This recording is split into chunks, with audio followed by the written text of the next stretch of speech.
News 18 की digital नशियात में आपका खैर मकदम। मैं हूं आफाक शाह के साथ मुदस्सिर कादरी। नाज़रीन, आज दिन के हवाले से बड़ी और अहम खबरों की बात करेंगे तो सबसे बड़ी खबर यह है कि ऑपरेशन शील्ड के तहत आज होने वाली मॉक ड्रिल फिलहाल मुलतवी कर दी गई है और जम्मू कश्मीर में ये मॉक ड्रिल सफेर को होनी थी और आइंदा दिनों में नई तारीखों का ऐलान भी किया जाएगा कि कब इस मॉक ड्रिल को अमल में लाया जाएगा। ये mock drill Jammu Kashmir police, SDRF, civil administration और तमाम मुतल्लिका महकमों के इश्तराक से अंजाम दिया जाना मतलूब था, लेकिन कुछ वजूहात की बिना पर फ़िलहाल इसको मुलतवी कर दिया गया है। इस मॉक ड्रिल का मकसद मौजूदा सूरत हाल के तनाजुर में लोगों को बाखबर रखना था और ज़रूरी जो एहतियाती तदाबीर लेनी होती है उस हवाले से भी लोगों को आगाह करना था और साथ ही साथ जो SDRF या फिर जो सिविल डिफेंस के रज़ाकारान है उनको भी इस हवाले से ज़रूरी और एहतियाती तदाबीर के हवाले से भी आगाही दिलाना था और साथ ही साथ उनको ज़रूरी तरबियत भी फराहम करना था। और जिस तरह से अगर आफात आती है,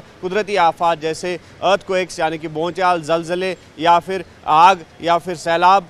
की जो सूरत हाल पैदा होती है, तो उस सिलसिले में लोगों को किस एहतियाती तदाबीर से काम लेना होगा, तो वो इस मॉक ड्रिल का अहम मकसद था। और इसके साथ साथ जो मौजूदा सूरत हाल बनी हुई है, जैसे टेरर अटैक्स की बात करेंगे या फिर बॉर्डर एरियाज़ में क्रॉस बॉर्डर शेलिंग्स की बात करेंगे, तो उस हवाले से भी लोग किस तरह से अपनी जानों को महफूज रख सकते हैं, तो उस हवाले से भी लोगों को आगाह करना इस मॉक ड्रिल का ख़ास मकसद था। दूसरी जानिब अगर सयाहती सनत की बात करेंगे तो लगातार जो टूरिज़म अराइवल है वो ना के बराबर है, लेकिन टूरिज़म अराइवल को बढ़ाने या फिर जो टूरिस्ट इंडस्ट्री को फिर से बहाल करने के लिए आवाज़ें अब बुलंद हो रही है और इस हवाले से जो स्टेक होल्डर्स है वो भी अपनी अपनी कोशिशें इनफरादी सतह पर जो है उसमें इजाफा कर रहे हैं, उन कोशिशों को तेज़ कर रहे हैं और चाहते हैं कि ज़्यादा से ज़्यादा टूरिस्ट जो है वो वादी की तरफ रागिब हो जाए। और हालिया दिनों में हमने देखा कि वज़ीर आला उमर अब्दुल्ला ने पहली बार श्रीनगर या जम्मू से बाहर कैबिनेट मीटिंग बुलाई और ये कैबिनेट मीटिंग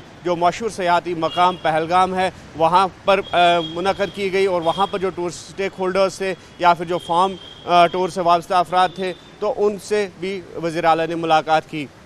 और इसके बाद कल उन्होंने गुलमर्ग में भी इसी तरह की एक काबीना मीटिंग जो है उसकी सदारत की और वहाँ पर तमाम जो अमूरात है उनको ज़ैर बहस लाया गया और उन पर तबादला ख्याल हुआ और ख़ास तौर पर टूरिज़म को किस तरह से रिवाइव किया जा सकता है और किस तरह से इस सनत में नई रूह फूंकी जा सकती है उस पर भी बात हुई और तमाम लोगों से इस हवाले से जो है ताउन तलब किया गया और ख़ास तौर पर उन अफराद से जो सयाहती शोबे से बिल वास्ता या बिला वास्ता मुंसलिक है। और ऐसे में यकीनी तौर पर जिस तरह से टूरिस्ट अराइवल का ग्राफ कम होता जा रहा है तो इसका अब खमियाजा यहाँ की लोकल एम्प्लॉयमेंट पर भी पड़ रहा है और जहाँ तक यहाँ की इकॉनमी है वो भी काफ़ी सफ़र कर रही है और साथ ही साथ जो टूरिज़म इंडस्ट्री से वाबस्ता लोग थे तो वो भी लगातार उनका रोज़गार भी छीना जा रहा है और उनका रोज़गार भी काफ़ी तरह से बुरी तरह से मुतासर हो रहा है।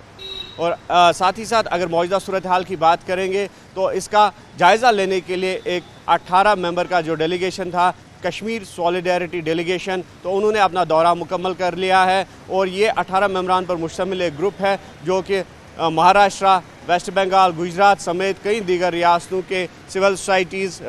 एक्टिविस्ट या फिर जो पॉलिटिशियंस हैं तो उन पर ये ग्रुप मुश्तमिल है। तो उन्होंने हाल ही में जो जम्मू कश्मीर के जो बॉर्डर एरियाज़ है वहाँ पर अपना दौरा जो है वो शुरू किया था, चाहे पुंछ की बात करेंगे, टंगडार की बात करेंगे, उड़ी की बात करेंगे, तो वहाँ पर उन्होंने जो क्रॉस बॉर्डर शेलिंग के विक्टिम्स हैं तो उनकी जो सूरत हाल बनी हुई है उनका जायज़ा लिया। और साथ ही साथ आज ये डेलीगेशन जो है श्रीनगर आने वाला है और श्रीनगर में अवामी नेशनल कॉन्फ्रेंस इस डेलीगेशन को होस्ट करेगी और जो ANC के मेंबरान हैं इस डेलीगेशन के साथ तबादला ख्याल करेंगे और जिस तरह से क्रॉस बॉर्डर शेलिंग के बाद इन बॉर्डर एरियाज़ में सूरत हाल बनी हुई है उस पर भी थ्रेड बियर डिस्कशन होंगे और ये ज़रूर जो गवर्नमेंट है उनकी नोट्स में लाया जाएगा किस तरह से जो विक्टिम्स हैं उनकी रिहेबिलिटेशन मुमकिन बनाई जा सके। मज़ीद अपडेट्स और ख़बरों के लिए आप देखते रहिए न्यूज़ 18 JKLH और हमें दीजिए इजाज़त।